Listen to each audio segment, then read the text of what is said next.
Hi everyone, welcome to another video. Today I'm going to show you how to make puff pastry, or also called elephant ears or French palmier.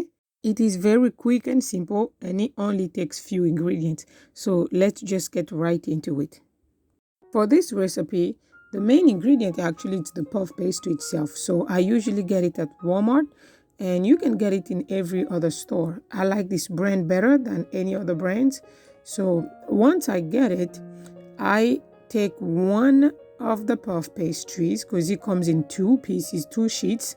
So you only need one, and you thaw it. And once it's thawed, make sure that it's not extremely moist, because if it's too moist, then you will not be able to work with the dough. So make sure that it's a little bit firm, and then after you get it out of the fridge, then you can start rolling out the pastry to make sure that it gets extended. Then you add sugar. So I'm adding sugar here, and I'm adding cinnamon, and I'm sprinkling some cinnamon over top. I don't add a lot of sugar because I don't want it too sweet. So I make sure that it's just a little bit of sugar and cinnamon, and I start rolling it on two opposite sides to meet in the middle. Then after that, because my pastry is already a little bit too moist, I'm just taking some egg wash and I'm putting it over top to try to let it cool off a little bit together, and put it in the fridge or freezer for at least 10-15 minutes. So after 10-15 minutes, it's a little bit firmer. I am going to add butter underneath the baking pastry sheet to make sure that the puff pastry I'm going to make is going to be soft and really moist and really melting out of the mouth when you eat it.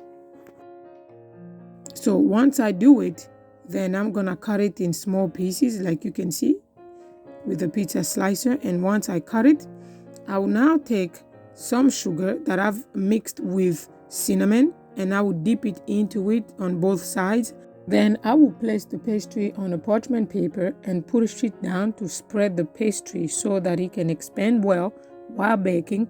I have preheated my oven to 400 degrees, and I will bake it for 16 minutes. So 8 minutes on one side and 8 minutes on the other side. So after 8 minutes, I'm flipping it over to make sure that it gets cooked on both sides, and I put it back for 8 more minutes. After 8 minutes, my puff pastry is ready.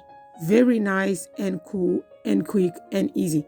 Nothing special to add to it. It is very good and moist, and you will get to really enjoy it. So let me know in the comments down below how you found it. If you like the content of the videos I'm making, don't forget to subscribe. Hit the like button and the bell of notification to get notified every time I post a new video. And don't forget to share the video. Until next time, enjoy.